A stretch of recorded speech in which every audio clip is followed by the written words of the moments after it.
Hello everybody, today I'm back with another video, and today I'm going to be going back to a bit more normal style of video.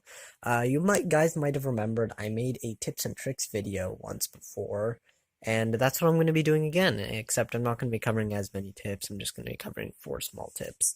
And they're pretty simple, I think, and they're a bit more different, I'd say.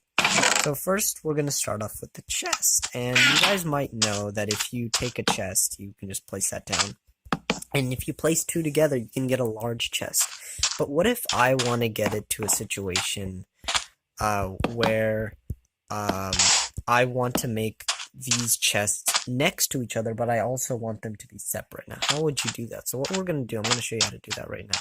So we're going to take a large chest, we're going to make a large chest there. We're going to make another large chest, and we're basically just going to break off these 2. And now you'll notice we have 2 separate normal chests, and they are next to each other.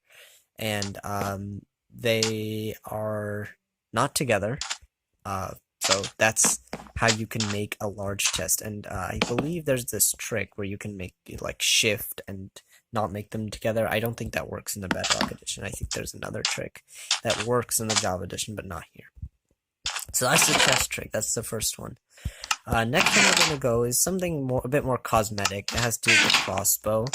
And so we're just going to have the crossbow in our hand, and now we're going to take these things. And these things, this is for the Bedrock edition, so you might be a bit confused if you are coming from the Java edition.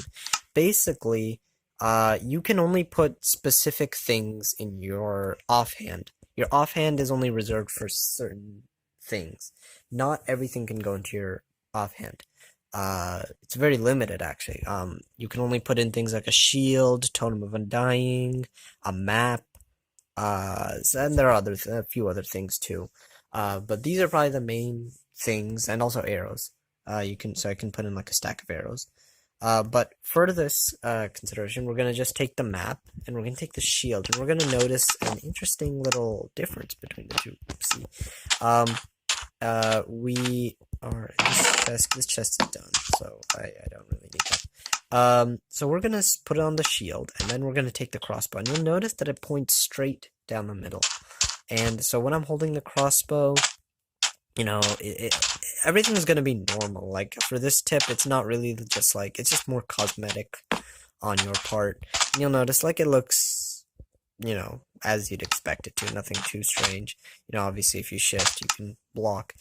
And if we can hold the map, but look, you'll see the map is not showing up on our screen. If we look at our character, it is there, but we don't see anything with it. We just don't see it on the screen. We have to fire the crossbow, and then we see the map pop up. And you also notice that my hand has disappeared. So let's reload the crossbow, and you'll notice that it's not there. But when the shield is there, we actually get the shield. We actually see it. I'd guess that that's because that's a big item. Same thing with the Totem of Undying. You'll notice that it doesn't go there.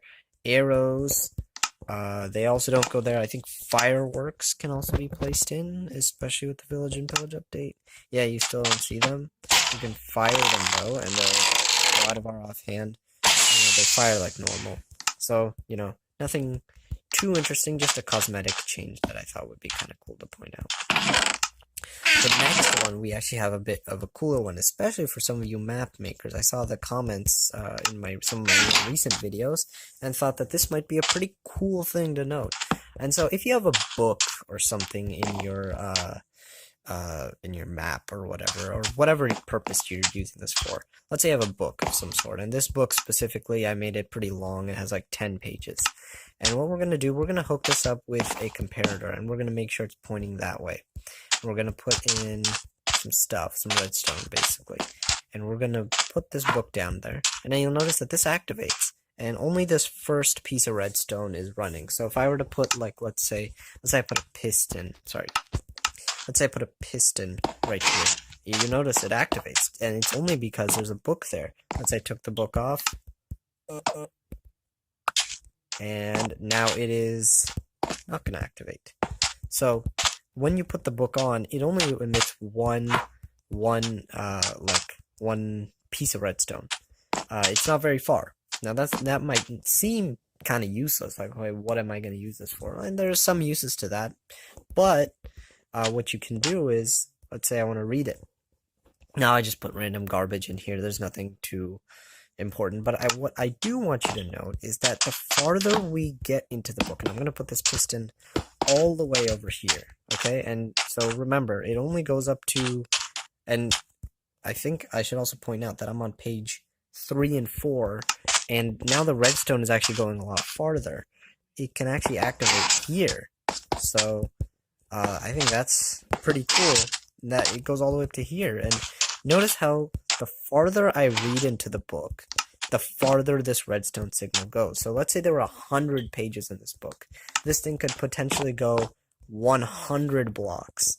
I'm actually not sure if it can go 100 blocks. I don't know about that, but I believe it could do that. And I don't think the switch matters for this case, but in other cases, for those of you who redstone engineers and map makers, this might be a useful tip. I don't know exactly what this little torch does, though. I need one of you to comment down on that. We are going to go into the next thing, and this is pretty similar, actually, to the lectern. And this is a thing that I found out recently. And this involves the jukebox. If any of you have been watching the Dream SMP, you'll know about the whole disc debacle. And, okay, so I've searched up disc in the menu right here. I'm going to put a comparator. And we're going to put some redstone. We'll just put a piston. And now what we're going to see is that, and keep in mind this order. Okay, so I'm going to read out the order right now, because this is actually important. You remember the lectern, how, like, it increased the redstone signal length whenever I read further into the book? It's similar to that. Depending on the disc you play, that's how far the redstone signal will go. So the smallest signal will come from 13. So if I play 13, and I do have music on, which is cool, it only goes up 1 block. But, and remember this specific order. So we're going to have 13, cat, blocks, chirp, far, mall, melahigh, stall, strad, ward, 11, wait, and pig step. Pig step is going to go the farthest. It'll go, I think, 13 blocks. So you know, pig step's playing right now, and it actually activated the piston, because it goes 13 blocks. This is the big one. It's obviously more than 13 blocks. I'm going to stop it for now. But we could also try it with, let's say, ward. I believe ward would also activate it. Yeah, you can see it's a bit weaker, but it does reach the distance. Let's try strad. So strad does work as well. We're going to try with stall. Stall still opens. And we're going to go with melahigh. I actually didn't count how many blocks that is. Let's try chirp. Now chirp, notice how it doesn't activate it, because it is like up here. Oh, sorry. Chirp is like right here. It's the 4th disc. So then we go up to like 4 blocks or so. 1, 2, 3, 4. So it doesn't go very far. It might activate a piston here, but it won't here, because that's just the disc, and I'll stop playing it because it's kind of loud. So anyways, just a short little video I wanted to make on some new tips that I actually found out. This disc one specifically I found out pretty recently. So anyways, guys, thank you guys so much for watching my videos. I've been noticing higher view count and higher retention lately. I also noticed that I got up to 50 subscribers, which is really exciting, and I have to thank you guys all for that. Even though I thanked you guys once, I will thank you guys for it again. And thank you guys so much for sticking around with this channel. I know that some of my videos are kind of lame and stupid and all, but like, thanks anyway. Bye.